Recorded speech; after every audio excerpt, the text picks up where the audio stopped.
pilot refused Black CEO's boarding. Minutes later, she grounded the entire flight. "Ma'am, you're going to have to step aside." The words cut through the low hum of boarding announcements, rolling suitcases, and impatient sighs. They weren't loud, but they didn't need to be. Everyone nearby heard them, and everyone looked. Amara Cole paused mid-step at the gate, her boarding pass still extended between her fingers. For a split second, it hovered in the space between her and the uniformed pilot blocking her path, like a question that hadn't yet been answered. "I'm sorry," she said, calm but firm. The pilot didn't take the boarding pass.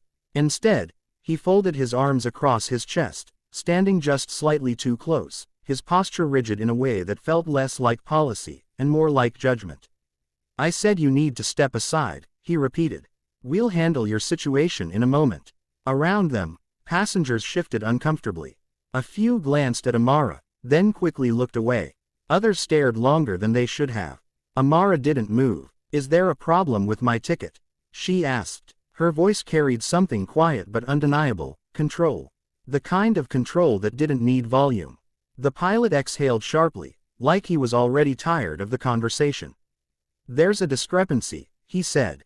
"Your boarding status hasn't been cleared." "That's not possible," Amara replied. "I checked in online, I have a confirmed seat, and I was just cleared at security." "Ma'am," he said, cutting her off, "please step aside so we can continue boarding." The words landed harder this time. Not because of what he said, but how he said it. Like she was an inconvenience. Like she didn't belong in the line. Amara lowered her hand slowly, her boarding pass now resting against her side. For a moment, she considered stepping aside. Not because she believed him, but because she knew scenes like this rarely ended cleanly. Still, something about the way he looked at her made her stay. "I'd like a clear explanation," she said. The line behind her began to stall. A man in a business suit checked his watch. A woman with 2 children sighed loudly. The gate agent glanced nervously between them but didn't intervene. The pilot's jaw tightened. "Security flagged your ticket," he said. "For what reason?" "I don't have that information." "Then who does?" "Ma'am." "No," Amara said, still calm, but firmer now. "I'm not stepping aside without understanding why I'm being singled out." That word hung in the air. Singled out. It made a few people shift. The pilot's expression hardened. "You're delaying this flight, and you're refusing to explain why," she replied. For a moment, they stood there, 2 people locked in a quiet standoff while an entire plane full of passengers waited behind them. Then the pilot made a decision. "Gate agent," he called without taking his eyes off Amara. "Do not allow this passenger to board until further notice." A murmur spread through the line. Amara's fingers tightened slightly around her boarding pass. Further notice. Not denied. Not cancelled. Just paused. Like she was something to be handled. "Fine," she said quietly. She stepped out of the line. But she didn't leave. Instead, she moved to the side of the gate, placing her bag gently on the floor beside her. Then she reached into her purse. The pilot watched her for a moment, then turned away, signaling for boarding to continue. Passengers filed past him, scanning their tickets, walking down the jet bridge, casting occasional glances back at her. Some curious, some sympathetic, some indifferent. Amara didn't look at any of them. She was focused on her phone. Her fingers moved quickly, but not frantically. Deliberately, like someone who knew exactly what they were doing. 15 minutes later, the last of the passengers had boarded. The gate area had quieted. The pilot stood near the counter, speaking briefly with the gate agent before checking his watch. "Close the door," he said. The agent hesitated. "What about her?" she asked, glancing toward Amara. The pilot didn't look. She was not cleared to board. The agent nodded slowly, though something in her expression suggested discomfort. Still, she reached for the controls. That's when Amara spoke. "Don't." It wasn't loud, but it carried. The gate agent froze. The pilot turned, irritation flashing across his face. "Ma'am, you need to leave the gate area," he said.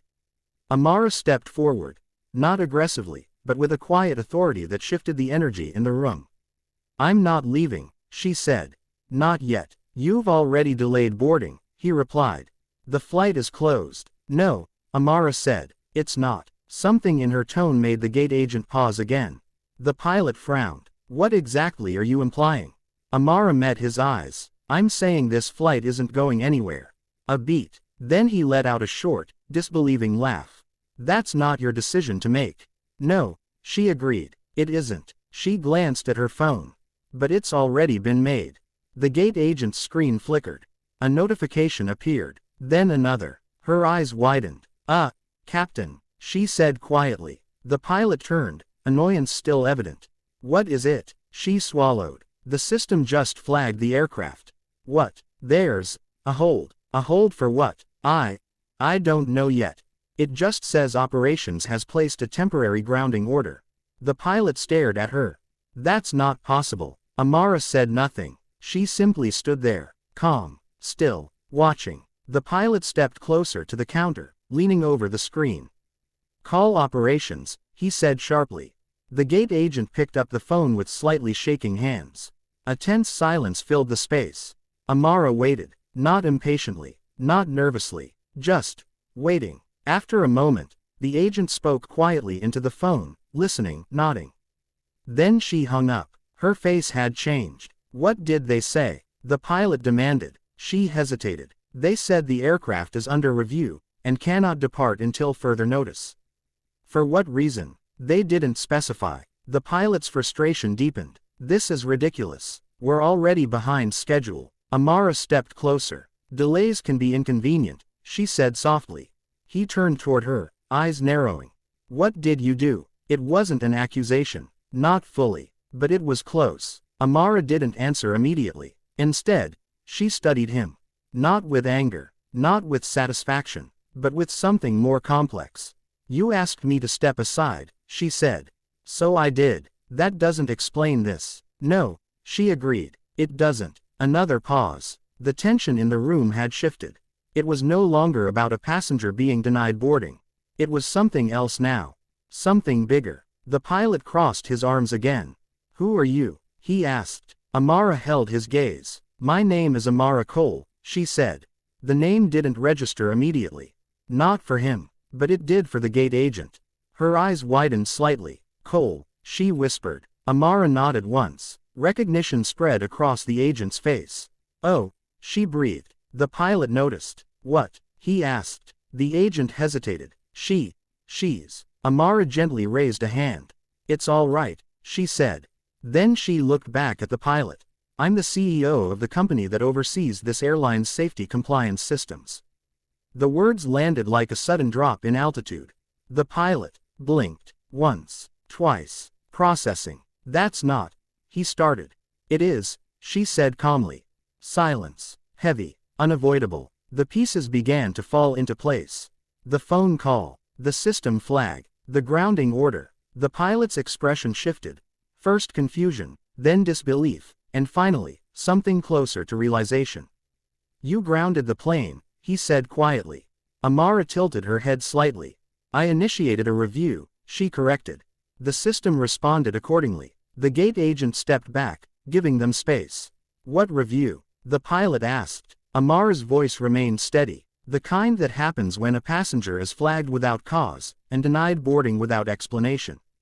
His jaw tightened. You're doing this because of me. I'm doing this because procedures matter, she replied. A long silence followed. The kind that forces people to confront things they'd rather avoid. Passengers inside the plane began to grow restless. A flight attendant peeked out from the jet bridge, confused. What's going on? She asked. No departure yet, the agent replied quietly. Amara glanced toward the aircraft, then back at the pilot. You know, she said, I've spent years building systems to ensure safety, fairness, and accountability. He didn't respond. I've seen what happens when those systems are ignored, she continued. When decisions are made based on assumptions instead of facts. The pilot looked at her now, not with authority, but with something closer to uncertainty. I followed protocol, he said. Did you? She asked gently. Yes. Then explain the discrepancy. He opened his mouth, then stopped. Because he couldn't. Not clearly. Not convincingly. Amara nodded slightly. That's what I thought. Another pause. The weight of the moment pressed in from all sides. Then something unexpected happened. The pilot's shoulders dropped, just slightly. Not in defeat, but in recognition. He started, then stopped again. Amara waited. He exhaled slowly. I didn't have all the information, he admitted. That's true, she said. And I made a decision anyway. Yes. Silence again. But this time, it felt different. Less tense. More honest. The pilot looked toward the aircraft, then back at her. What happens now? He asked. Amara considered the question. Then she glanced at her phone. Another notification appeared. She read it quietly, then looked up. The review is complete, she said. And the aircraft is cleared. The gate agent let out a small breath of relief. The pilot nodded slowly. Good. Amara picked up her bag. She stepped toward the gate. The pilot moved aside, this time, without hesitation. Without resistance. As she passed him, she paused for just a moment. Not to confront, not to prove a point, but simply to acknowledge the moment. Then she walked down the jet bridge. Calm, composed, unshaken. And behind her, the entire flight waited, for her to take her seat.